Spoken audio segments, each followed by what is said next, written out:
Hey everybody, we're going to work on a little lesson today about learning how to play chords up the neck of the ukulele. And first of all, before we go much farther, go to the description for the video and download this workshop material, print it out or have it on your laptop or whatever so that we can work off this. Specifically, we're going to need this chromatic scale a bunch today. This is usually an hour-long workshop I teach, but we'll try to fit it into a 10-minute YouTube video. Feel free to pause it and practice and think about things as we go. And feel free to email me with questions or comments as we go. So, what are we working on today? We're working on how to figure out how to get around the ukulele. A lot of beginners maybe buy a chord book and it's got a few hundred or a few thousand chords in it, and they think, oh, well, I need to memorize all these chords. But really, the way that music and fretted instruments work is it's mainly things you already know how to do. They're just moved to new places on the instrument and renamed. So if we can understand that system, we don't have to memorize thousands of chords. We just learn the system. So mainly what that means is taking shapes that we already know and learning how to move them around. That's why I have on this page where it says Magic Movable Shapes. These are all shapes that are usable to move around the instrument, and you can play any chord you need to. And these are the basic ones. There's obviously some other alterations to these. But all the crazy chords you might see in songs that you think are too hard, they're just alterations of the basic stuff. So let's get started. To begin with, you got your regular C chord, the one you probably make every day. I usually make it with my third finger, C. But if I replace that with my fourth finger, so it's the same note, just a different finger, I can then scoot it up one fret, bar across the first fret, and I just moved that C chord up one fret. So it's the C shape moved up one fret. So that's all well and good, but what the heck is it? What did we just make? Well, if we look at this page where it says the chromatic scale of doom. The chromatic scale is all the notes in Western music. If you start on a C on the piano and go up all the white and black keys, that's the chromatic scale. And it's written down right here. So if you learn this, it's going to be really easy to get around. Each note on the chromatic scale, each key on the piano, is like one fret on our uke.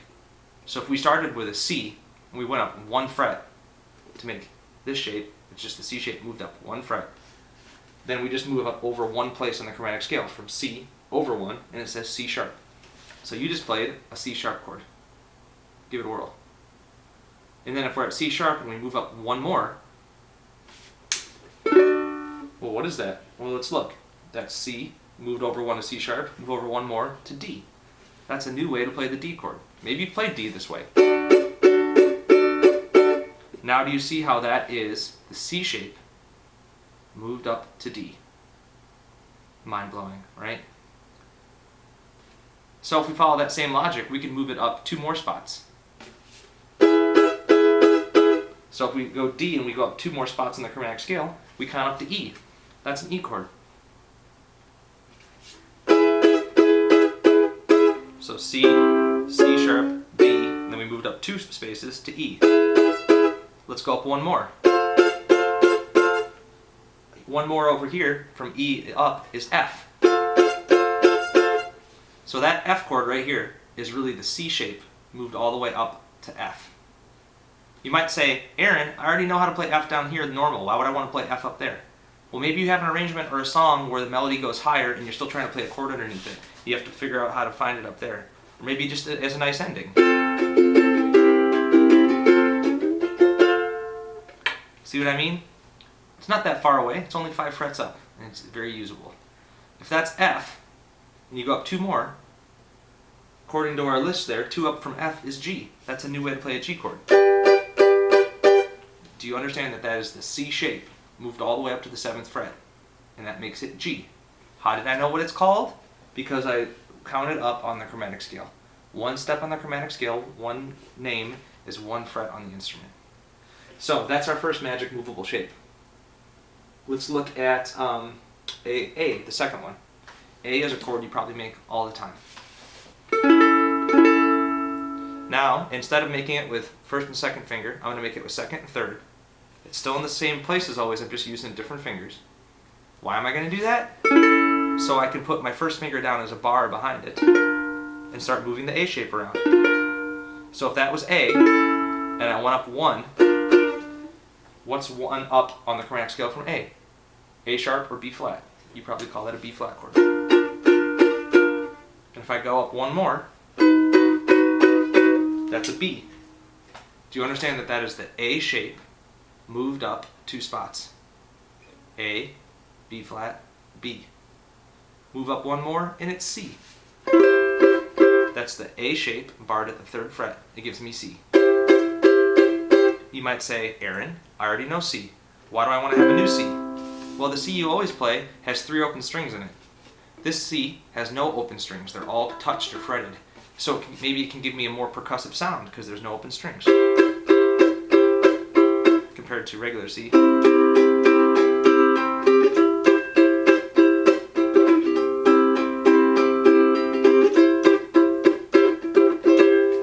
So that's the A shape, scooted up to C. You could do it 2 more frets and it would be D, etc. So move it all around. So far for magic shapes, we've done C and A. Now let's just look quick at C7. That's an easy chord you play all the time. Instead of using my first finger for it, I'm going to use my second finger. And now that I've done that, I can start scooting it around. Let's take our C7 up 2 frets. So up 1, 2. Have you seen that chord before? That's a D7. You may have already played D7 in this way. You have 2, 2, 2, 3. Do you see how that is the C7 shape barred up 2 frets? So if I've got D7, I can play E flat 7, E7, F7, F sharp 7, G7, G sharp 7, A7, etc. Anywhere I want to. It's a movable shape. Sometimes it sounds cool in a song that if you've got like 4 bars of D7 to play 2 bars one way and 2 bars another way. If you know 2 ways to play D7, it sounds cool.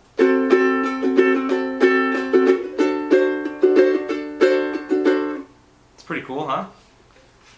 So that's that C7 scooted up 2 places. We should do a minor chord quick. So the A minor is an easy one to move around. You know A minor? It's just the 2nd fret on the 4th string. I bet you know the pattern already. I'm going to ask you to make it with 3rd finger so that you can bar it up. So if it's A minor and I went up 2 frets, that's A, 1, 2, that takes it to B minor.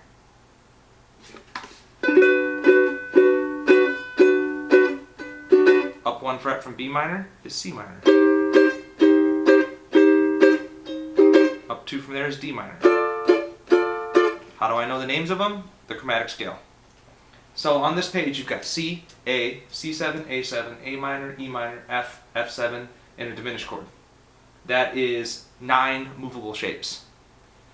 9 movable shapes, and if let's say you only take them up to the 5th fret, that's 45 chords that you know off of 9 shapes. That's already a lot. That's getting you through a lot of music. No, I don't think you have to do this all the time. I don't think you always have to play up the neck. But I think starting to learn a little bit about the system of how to get around, just gets more music coming out of this little friend. So, chromatic scale, movable shapes.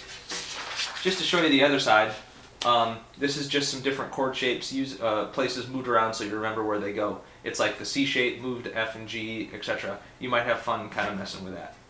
One way that James Hill showed me to practice this stuff is to make 3 or 4 different versions of the same chord and practice going in between. So like C chord like this, C chord like this, C chord like this.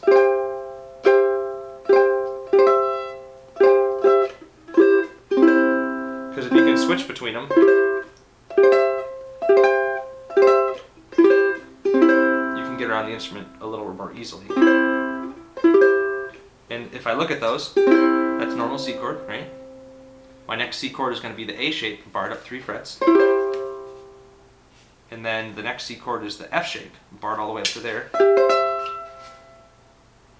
So it's just running the same logic.